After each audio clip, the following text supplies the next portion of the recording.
మన Chiranjeevi vascular and multi speciality hospital దేశంలోనే best vascular and endovascular facilities and all multi speciality care. Suman TV ప్రేక్షకులకు నమస్కారం. ప్రస్తుతం మనతో పాటు ఉన్నారు ప్రముఖ ఆధ్యాత్మికవేత్త మరియు జ్యోతిష్య పండితులు బ్రహ్మశ్రీ డాక్టర్ గుండపూడి శివ సుధీర్ శర్మ గురువు గారు.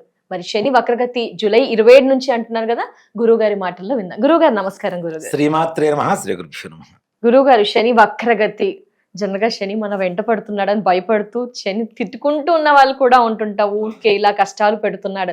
మరి శని వక్రగతి, తిరోగమనం, రిట్రోగ్రేడ్ అంటున్నారు. అంటే దానివల్ల అన్ని మిశ్రమ ఫలితాలే ఉంటాయా, శుభ ఉంటాయా, మంచి ఫలితాలే ఉంటాయా, కష్టాలు కూడా ఉంటాయా? ఏ రాశి వారికి అంటే ద్వాదశ రాశుల వారికి ఎలా ఉండబోతుంది తెలియజేస్తారా గురుగారు? మంచిది నాన్న. శని అంటే చాలా మంది కూడాను చెడు మాత్రం ఇచ్చేవాడు అనుకుంటారు. మన జీవితంలో ఉన్న చెడుని కరగా తీసేటువంటి వాడు శని. కరగా తీస్తారా గురుగారు? అంటే ఉన్న చెడుని తీసేస్తాడు. మరి ఎందుకు జనాలంతా కూడా అలా? కర్మకారకుడు అంటాం శనిని. మన జీవితంలో కర్మకారకుడు శని. ఓకే గురుగారు. ఉన్న చెడుని కర్మ రూపంలో అనుభవింపచేసి మనకుండేటువంటి కర్మను తగ్గించేవాడే శని భగవానుడు. ఇంకోటి, ఈశ్వర శబ్దం చాలా తక్కువ మందికి ఉంటుంది నాన్న. ఈశ్వరుడు, గణేశ్వరుడు, కపీశ్వరుడు, యజ్ఞేశ్వరుడు, శనీశ్వరుడు. ఈశ్వర శబ్దం అతి తక్కువ మందికి ఉండేటువంటి వాళ్ళలో శనీశ్వరుడు ఒకడు. శనీశ్వరుణ్ణి చాలా మంది కూడాను తిట్టుకుంటుంటారు. ఒక మాట చెప్పాలంటే కొన్ని సినిమాల్లో వాటిల్లో కూడా ఆయన పేరు చెప్పి శనిగాడు అని చెప్పి శని వెంటాడుతోంది, శని నెత్తనే ఉంది, శనిగాళ్ళగా పక్కనే ఉన్నావు, శని తాండవం ఆడుతుంది నీ నెత్తి మీద అని చెప్పి, నీ నెత్తినెక్కి కూర్చున్నాడు అని చెప్పి, నువ్వు మాతో వస్తే శని మాతో పాటు కూడా వస్తుందని అని అంటుంటారు. అసలు ఎవ్వరికి తెలియనటువంటి ఒక విషయం చెప్తాను. శనిగాడు అంటారు కదా, ఒక్క మాటలో చెప్తా, శనిగాడు కాదు, శనే గాడ్. శని గాడ్ అంతే, శనిగాడు కాదు. శని భగవానుడు మన జాతకంలో ఉండవలసినటువంటి స్థానంలో ఉంటే ఆయన ఇచ్చేంత గొప్ప స్థాయి ఇంకే గ్రహాలు ఇవ్వలేవు.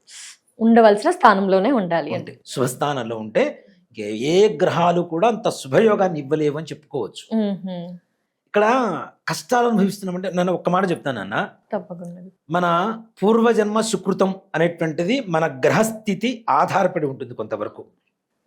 ఈ జన్మలో మనం పూర్వజన్మలో చేసినటువంటి పాపాలు పుణ్యాలు ఇవన్నీ కూడాను వచ్చే జన్మలో గ్రహస్థితి రూపంలో మన జాతకంలో ఏర్పడుతుంటాయి గ్రహాలు.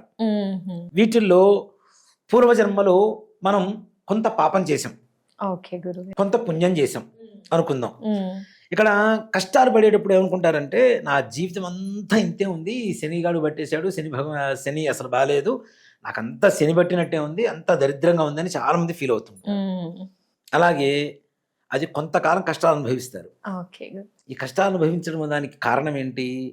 పూర్వజన్మ చేసినటువంటి పాపాన్ని కడిగేయటం మొత్తం, దాంతో కష్టం అయిపోయింది. మరి పుణ్య ఫలితం తర్వాత వచ్చేటువంటి ఫలితం అంతా పుణ్య ఫలితమేగా. పూర్వజన్మలో చేసిన పుణ్యం ఏదైతే ఉందో ఆ తర్వాత ఈ కష్టం తర్వాత వచ్చేటువంటి దాన్ని ఏమంటాం మనం? సుఖం అంటాం. ఈ సుఖం ఏంటి? పూర్వజన్మలో చేసినటువంటి పుణ్యం. కొంతమంది పుట్టుకతో యోగంలో పుడతారు, మధ్యలో దారిద్ర్యం అనుభవిస్తారు. కొంతమంది పుట్టడం దారిద్ర్యంలో పుడతారు, అనుభవించడం మిడిల్లోకి వెళ్ళిన తర్వాత కష్టాలు సుఖాలు, కొందరికి పెళ్లి తర్వాత అలా. అవునా? అందుకనే అబ్దుల్ కలాం గారి మాట నాకు చాలా బాగా నచ్చుతుంది. పుట్టడం బీదవాడిగా పుట్టడం నీ తప్పు కాదు, బీదవాడిగా చనిపోతే నీ తప్పు అని చెప్తారు. చాలా గొప్ప మాట. అవునా? దీనికి ఇలాంటి వాటికి కారకమైనటువంటి శని భగవాను ఎప్పుడు దూషించరాదు. ఇంకొక మాట కూడా, గ్రహాలు ఎప్పుడు మనకంటే బలమైనటువంటివి, మనమే బలహీనులం. అవి ఉండవలసినటువంటి స్థానాలు ఉండకపోవడం వల్ల మనమే కష్టాలు పడుతున్నాం, సుఖాలు అనుభవిస్తున్నాం కొన్ని స్థానాల వల్ల. కానీ గ్రహాలు ఎప్పుడు మనకంటే బలమైనటువంటివి. అలాంటి బలమైనటువంటి వాటితో నువ్వు యుద్ధం చేస్తే ఎలా ఉంటుంది? ఎవరు ఓడిపోతారు? బలహీనమైన మనమే ఓడిపోతాం. అవునా? మన శత్రువు మనకంటే బలంగా ఉన్నటువంటి వ్యక్తిని, సన్నగా ఉన్న వ్యక్తి కర్ర తీసుకుని కొట్టేస్తా దూమని పైకి వెళ్ళాడు అనుకోండి, ఒక్క చేత్తో కర్ర విడిచేసి నడువులు ఇరిచేసి కాళ్ళు చేతులు ఇరిచేసి పక్కన విడేసి వెళ్ళిపోతాడు. అవునా? అదే బలమైనటువంటి శత్రువును కూడా పొగిడి రిక్వెస్ట్ చేసి కూర్చోబెట్టి మంచినీళ్ళు ఇచ్చి కొద్ది కాఫీ ఇచ్చి టిఫిన్ పెట్టి పంపిస్తే ఏమంటాడు, కొట్టడానికి వచ్చిన వాడు ఏం చేస్తాడు, పోరా దరిద్రుడు పో నీ ఇష్టం. ఎస్ గురుగారు, అవును. అవునా? ఎస్ గురు. అలాంటి శని భగవాన్ని ప్రసన్నం చేసుకునేటువంటి పనిలో ఉండాలి. కానీ ఎంతసేపటి కానీ దూషిస్తాం, శని పట్టేశాడు, శనిగాళ్ళలాగున్నాడు, శని తాండవం చేస్తున్నాడు, అష్టమ శని, అర్ధాష్టమ నీ శని రూపంలో శని ఉన్నాడు అని చెప్పి ప్రతిదాని చెడుదానికి శనిని మనం ఉదహరించడం అనేటువంటిది తప్పు. దానివల్ల ఆయన ఆవేశానికి మనం లోనవుతాం. అది తప్పనిసరి, ఇది గమనించాల్సిన విషయం ఎవరైనా. అలాగే శని భగవానుడు వక్రగతిలో రావటం అనేటువంటిది ముఖ్యంగా. వక్రగతి అంటే ఏంటి? వెనక్కి రావటం. ప్రస్తుతానికి అక్టోబర్ 10వ తారీఖు వరకు రేవతి నక్షత్రంలో ఉన్నాడు శని భగవానుడు. రేవతి నక్షత్రంలో ఉన్నాడు, మీనరాశిలో ఉన్నాడు కదా. అది రేవతి నక్షత్రంలో ఉన్నాడు ఆయన అక్టోబర్ 10 వరకు. అక్కడి నుంచి మరలా వెనక్కి ఉత్తరాభాద్ర నక్షత్రానికి వస్తాడు. అంటే తిరోగమనం ప్రారంభమయ్యేది జూలై 27వ తారీఖు అయితే అక్కడి నుంచి ఆ రాశిలో ఉన్న 2వ నక్షత్రానికి రావడానికి అక్టోబర్ 10వ తారీఖు వరకు పడుతుంది. అవునా గురుగారు? ఎందువల్ల? ఇది కూడా ఇప్పుడు ఒక మనిషి స్ట్రైట్ గా చూస్తున్నాడు, స్ట్రైట్ గా నడుస్తున్నాడు నాన్న, దారి కనపడుతుంది, బాగానే ఉంటుంది, మంచి ధైర్యంగా వెళ్ళగలుగుతాడు కదా.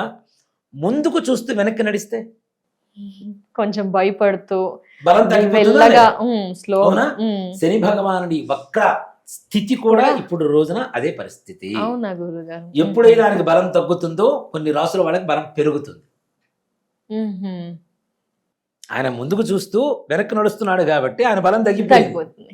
ఆటోమేటిక్ గా ఆ కొన్ని రాసుల వాళ్ళకి ఆయన వల్ల వచ్చేటువంటి దుష్ట ప్రభావాలు ఏవైతే ఉన్నాయో, చెడు ప్రభావాలు, అవి తగ్గిపోయి వాళ్ళకి మంచి జరిగేటువంటి అవకాశం ఉంటుంది. ఇదే శని వక్రగతి యొక్క ప్రభావం, ఫలితం చెప్పుకోవాలంటే. వక్రగతిని రావడం అనేటువంటిది కొన్ని రాసుల వాళ్ళకి అదృష్ట స్థితిగా చెప్పుకోవచ్చు. అవునా గురుగారు? ఎవరెవరు, ఏ రాశులు ఏంటి? ముఖ్యంగా మేషరాశి. మేషరాశి వాళ్ళకి ప్రస్తుతానికి ద్వాదశ భావ స్థితిలో ఉన్నాడు, మీనరాశిలో ఉన్నాడు. దానివల్ల గత సంవత్సరం 8 నెలల నుంచి చాలా కష్టాలను అనుభవిస్తున్నారు మేషరాశి వాళ్ళు. దాంతో మొన్నీ మధ్య గురుడు కొంతవరకు శుభస్థానంలో ఉన్నటువంటి గురుడు కూడా చతుర్థ స్థానానికి వెళ్ళడం వల్ల ఇంకాస్త కష్టాలు ఎక్కువైపోయినాయి వీళ్ళకి. కాబట్టి వీళ్ళకి కొంతవరకు ఒక 137 రోజుల పాటు ఉపశమనం తప్పనిసరిగా. ఇప్పుడు ఇంకోటి కూడా ఏంటంటే, శని వక్రగతంలో వస్తున్నాడు అంటే ముందుకు వెళ్ళినప్పుడు, ఆయన మన స్థానంలో ఉన్నప్పుడు, మన రాశి మీద ఆయన దృష్టి కలిగినప్పుడు మనకి తెలియకుండా చేసినటువంటి పొరపాట్లు ఏవైతే ఉన్నాయో అవన్నీ కూడా సరిదిద్దుకోవడానికి సానుకూలమైనటువంటి సమయంగా ఈ 137 రోజులే మనం వినియోగించుకోవచ్చు.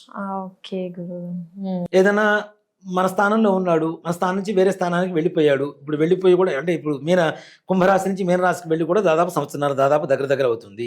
ఈ సంవత్సరంన్నర పాటు కూడా ఈ కుంభరాశి వాళ్ళు కావచ్చు, మకర రాశి వాళ్ళు కావచ్చు, కర్కాటక రాశి వాళ్ళు కావచ్చు, వృషభ రాశి వాళ్ళు కావచ్చు, వీళ్ళకి తెలియకుండా కొన్ని తప్పులు చేసి ఉంటారు కదా. ఇవన్నీ కూడాను కర్మ రూపంలో ఏదైనా కష్టం ఉన్నా అనుభవిస్తే రాబోయేటువంటి రోజులు ఇంకాస్త మంచిగా ఉంటాయి అని వీళ్ళకు ఉపయోగపడేట్టుగా ఉండేటువంటి రోజులుగానే ఈ 137 రోజుల్ని తప్పనిసరిగా ప్రతి ఒక్కరు సద్వినియోగపరుచుకోవాలి అని చెప్తాం. శని వక్రగతం అనేటువంటిది అంత అదృష్ట యోగంగా చెప్పుకోవచ్చు.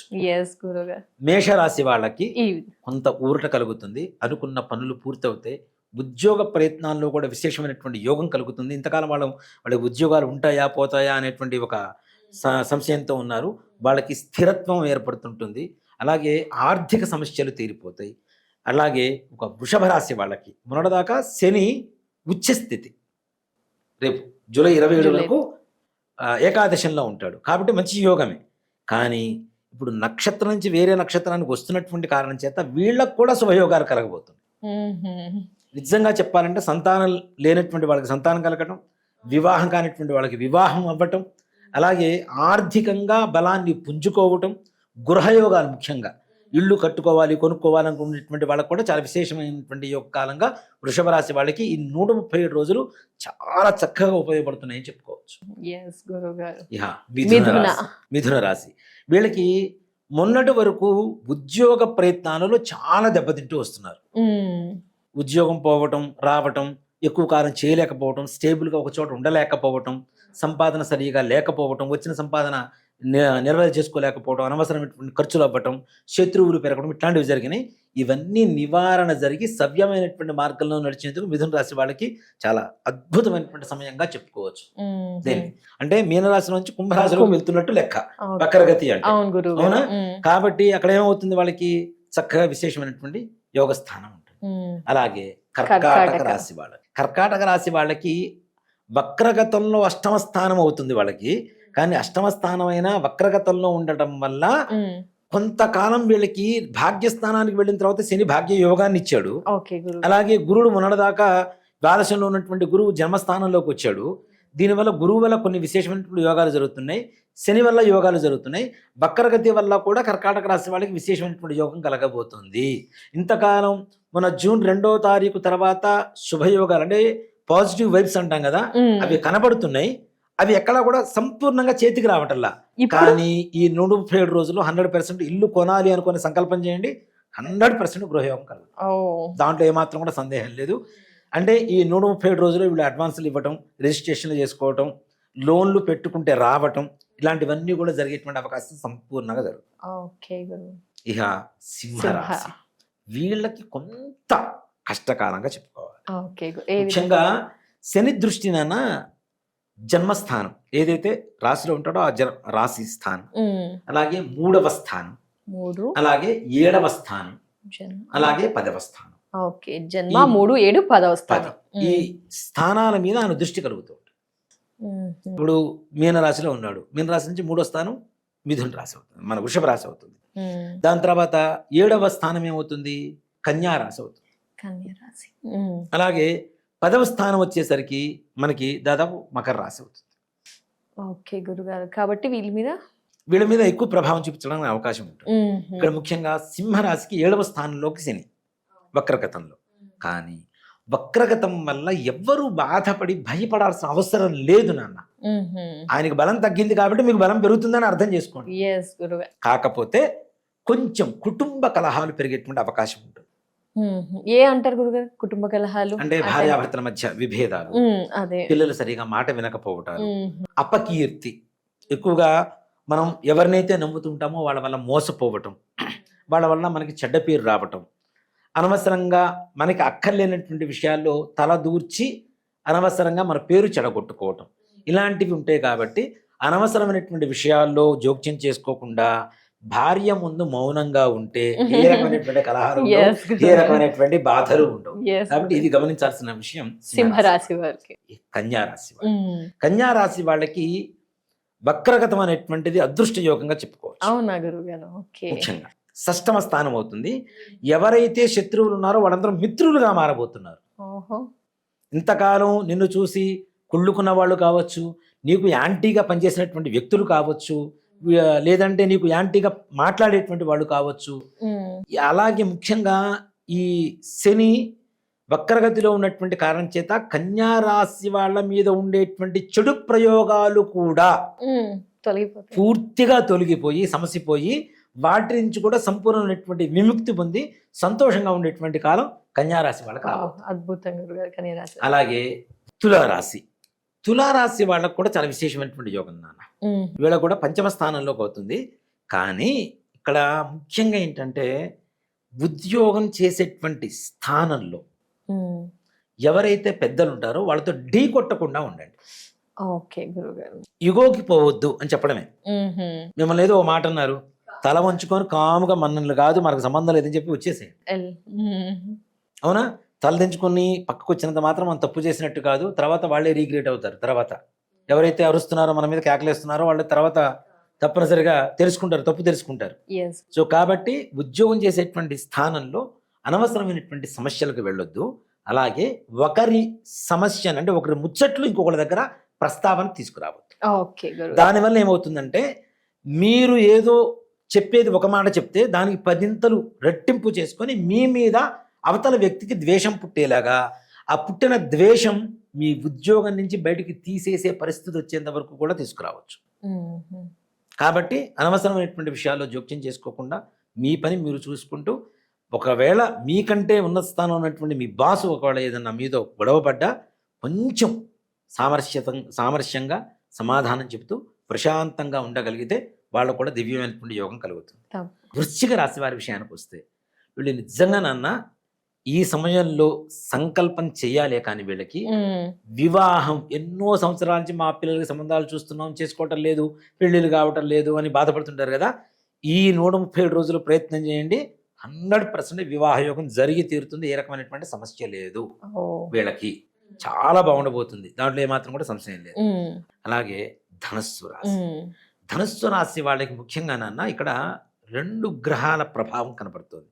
ఏంటంటే 3వ స్థానం అవుతుంది కుంభరాశి వచ్చేసరికి వక్రగతంలోకి వస్తే, అట్లాగే అష్టమంలో ఉన్నటువంటి గురుగ్రహ ప్రభావం, 2 కూడాను కొంతవరకు కీడు చేసేటువంటి అవకాశాలు ఉన్నాయి. ఇక్కడ ముఖ్యంగా వాహన ప్రమాదాలు, వాహనాల మీద వెళ్ళేటప్పుడు దూర ప్రయాణాలు చేయకుండా ఉండడం అనేటువంటి ఉత్తమమైనటువంటి విషయం. ఎక్కువ దూరం ప్రయాణం చేయడం, సొంత వెహికల్స్లో ప్రయాణాలు చేయటం, ఇట్లాంటివి చెయ్యవద్దు. చేయడం ద్వారా మీకు ఏదేమైనా సమస్యలు వచ్చేటువంటి అవకాశాలు ఉన్నాయి. వాహన ప్రమాదాలు ముఖ్యంగా ఈ మోకాళ్ళ దగ్గర నుంచి కింద పాదభాగం వరకు ఏదైనా టార్గెట్ చేసుకునేటువంటి అవకాశం ఉన్నది కాబట్టి తగిన జాగ్రత్తలు చాలా అవసరం. అలాగే ఈ సమయంలో ముఖ్యంగా వీళ్ళు పెద్దల్ని గౌరవిస్తూ, గురువుల్ని గౌరవిస్తూ, అట్లాగే గురుదేవతల్ని పూజ చేస్తూ, అలాగే ముఖ్యంగా ఈశ్వర ఆరాధన చేసుకుంటూ ఉంటే ధనుస్సు రాశి వాళ్ళకి మంచి ఫలితాలు ఉంటాయి. కొద్దిగా ఇంకోటి కూడా ఏంటంటే మన సొంత కులం వాళ్ళతో గొడవలు పడేటువంటి అవకాశాలు, స్వకుల శత్రువులు ఎక్కువ అవుతూ ఉంటారు. వీళ్ళతో అంటే శత్రువులు పెరుగుతున్నారు అంటే నోరు మంచిదైతే ఊరు మంచిది అవుతున్నాను. సింపుల్ ఒక మాట చెప్పాలంటే, మనం మాట్లాడటం మంచిగా మాట్లాడితే ఎదురువాడు ఎలా రిసీవ్ చేసుకున్నాడో నీకు అనవసరం. నీ మనసుతో నువ్వు మంచిగా మనస్ఫూర్తిగా ప్రశాంతంగా మాట్లాడితే బాగుంటుంది. కాబట్టి ధనుస్సు రాశి వాళ్ళు కొంతవరకు ఇట్లాంటి శత్రు బాధలు పెరుగుతాయి కాబట్టి అనవసరంగా వాళ్ళని ఢీ కొడుతూ మనమేదో మాటలు అనిపించుకుంటూ నలుగురిలో చులకన అయ్యేదానికంటే అట్లాంటి వాటికి గొడవలకి దూరంగా ఉండడం అనేటువంటి వీళ్ళకి సూచించదగినటువంటి విషయం. ఇక మకర రాశి, మకర రాశి వాళ్ళకి కొంతవరకు ప్రమాదకరంగా మారబోతుంది. ముఖ్యంగా ఆర్థికంగా డబ్బును దాచిపెట్టుకునేటువంటి డబ్బును దాచిపెట్టుకోండి, కానీ అనవసరమైనటువంటి ఇన్వెస్ట్మెంట్లు చెయ్యకండి. ముఖ్యంగా టెంప్ట్ అవుతారు వీళ్ళు మకర రాశి వాళ్ళు ఈ సమయంలో. ఈ షేర్ మార్కెట్లని 5 రూపాయల వడ్డీలు వస్తాయి, 10 రూపాయల వడ్డీలు వస్తాయని చెప్పి వడ్డీలకి ఇవ్వటం, వీటి ద్వారా ఉన్నది మొత్తం ఊడ్చుకుపోయేటువంటి అవకాశం ఉన్నది. కాబట్టి వాటి ఇన్వెస్ట్మెంట్ రూపంలో కాకుండా ధన రూపంలోనే పక్కన పెట్టుకోవడం ఉత్తమమైనటువంటి విషయం. దీనివల్ల అనవసరమైనటువంటి నష్టాలు వస్తాయి. షేర్ మార్కెట్ టెంప్ట్ అవుతుంటారు, డబ్బులు పెడుతుంటారు, పోతూ ఉంటాయి, అప్పులు ఇస్తారు, తీసుకున్నవాడు వెనక్కి ఇవ్వడు. ఈ రకమైనటువంటి సమస్యలతో భవిష్యత్తుకి ముందుగా దాచుకున్న డబ్బును కూడా ఇట్లాంటి పెట్టుబడులు పెట్టడం ద్వారా భవిష్యత్తులో ధనానికి లోటుగా ఎక్కువగా బాధపడేటువంటి అవకాశాలు కనబడుతున్నాయి. కాబట్టి తప్పనిసరిగా ఆర్థికంగా చాలా జాగ్రత్తగా ఉండవలసినటువంటి పరిస్థితి. అలాగే కుంభరాశి, కుంభరాశి వాళ్ళకి యోగం కలుగుతుంది. యోగాలతో పాటు తగిన జాగ్రత్త కూడా ఏంటంటే హెల్త్. అవునా గురువుగారు? ముఖ్యంగా ఆరోగ్యం చాలా జాగ్రత్తగా చూసుకోవాలి. మానసికమైనటువంటి స్థైర్యాన్ని పుంజుకోవాలి, శారీరకమైనటువంటి బలాన్ని పుంజుకోవాలి. ఇక్కడ ఏం చేస్తారు అంటే వీళ్ళు ఈ సమయంలో ఇంకా ఎక్కువ టెన్షన్ పడుతూ ఉంటారు, విపరీతమైనటువంటి ఆలోచన చేస్తూ ఉంటారు. అందులో ఏ చిన్నది జరిగిన అదిగో శని వచ్చాడు నా రాశిలోకి, అందుకని నాకు జరిగింది, ఇది శని ప్రభావమే, కన్ఫర్మ్ చేసేస్తారు, ఫిక్స్ అయిపోతారు. ఆయనకి నమస్కారం చేయండి, అలా అనుకునే బదులు జస్ట్ ప్రసన్నం చేసుకోండి. అలాంటి పరిస్థితుల్లో ఎక్కువగా వీళ్ళ క్లమ్జీనెస్ పెరుగుతుంది, వీళ్ళకి కన్ఫ్యూజన్ స్టేజ్లో ఉంటారు.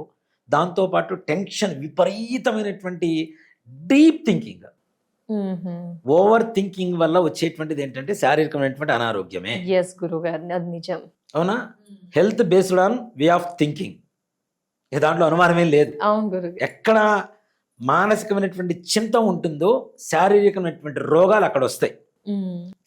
చింతా ద్వయోర్ మధ్య చింతనామధికం భయం, చితా దహతి నిర్జీవం, చింతా ప్రాణయుతం అని చెప్పి శాస్త్రం చెప్తూనే ఉంది.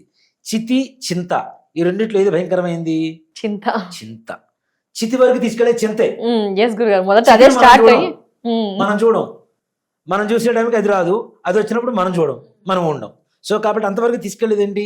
చింత. చితి చచ్చిన తర్వాత తగలబెడితే చింత బ్రతకడంగానే తగలబెడుతుంది. చితా దహతి నిర్జీవం, నిర్జీవంగా ఉన్న దాన్ని తగలబెట్టేది చితి. చింతా ప్రాణయుతం వపుహు, చింత ప్రాణం ఉండగానే తగలబెడుతుంటే మనిషిని. కాబట్టి అతిగా ఆలోచించకుండా జరగవలసింది భగవంతుడు చూస్తాడు. కర్మని మీరు చేసుకున్నటువంటి పొరపాట్ల వల్ల వచ్చినటువంటి కర్మని అనుభవించడానికి కావలసినటువంటి సమయాన్ని 137 రోజుల్లో శని భగవానుడు కుంభరాశి వాళ్ళకి సంపూర్ణంగా మంచి సమయాన్ని ఇస్తున్నాడు. ఈ సమయంలో దేవత ఆరాధన చేసుకుంటూ ఈశ్వర ఆరాధన చేసుకుంటూ ప్రశాంతంగా ఉంటే చాలా విశేషమైనటువంటి యోగాన్ని పొందవచ్చు. ఇక చివరిది మీనరాశి. అసలు సాక్షాత్ ప్రత్యక్షంగా శని భగవానుడు ఉన్నటువంటి రాసే మీనరాశి. మీనరాశి నుంచి వక్రగతంలోకి వస్తున్నాడు అంటే మీనరాశి వాళ్ళకి 137 రోజులు ఒక అదృష్ట యోగం పట్టబోతుంది. అవునా గురుగారు, రిలాక్స్ గా శని భగవానుడు వాళ్ళ గురుడు పంచమంలో ఉన్నాడు, అందులో శని భగవానుడు వక్రగతంలో ఉన్నాడు. కాబట్టి ఈ 137 రోజులు ఏవైతే మీరు సత్సంకల్పాలు చేయాలనుకుంటున్నారు, ఇల్లు కట్టుకోవాలి, మేము మంచి ఉద్యోగం కావాలి, లేదా ఈ కోర్స్ తీసుకోవాలి, ఇట్లాంటివి ఏవైతే మంచి సంకల్పాలు, నూతన సంకల్పాలు ఉంటాయో ఈ 137 రోజుల్లో మొట్టమొదటి రోజుల్లోనే ప్రారంభించుకోండి. 137 రోజులు అయిపోయేసరికి మీ సంకల్పం నెరవేరుతుంది. అవునా గురుగారు, ఖచ్చితంగా విశేషమైనటువంటి యోగం. కాబట్టి మీన రాశి వాళ్ళకు కూడా విశేషమైనటువంటి యోగంగా తప్పనిసరిగా ఈ శని వక్రగతి చెప్పుకోవచ్చు.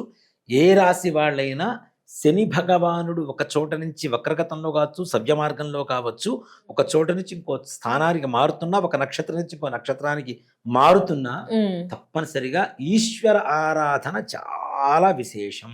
అవునా గురుగారు. ఇప్పుడు మనకి నవగ్రహాలు వచ్చేసరికి ప్రతి దేవాలయంలో ఉంటున్నాయి. అవును గురుగారు. అవునా? పూర్వకాలంలో కేవలం శివాలయంలో మాత్రమే ఉండేవి. ఇప్పుడు వాళ్ళు కమర్షియల్ గాడ్స్ అయిపోయారు.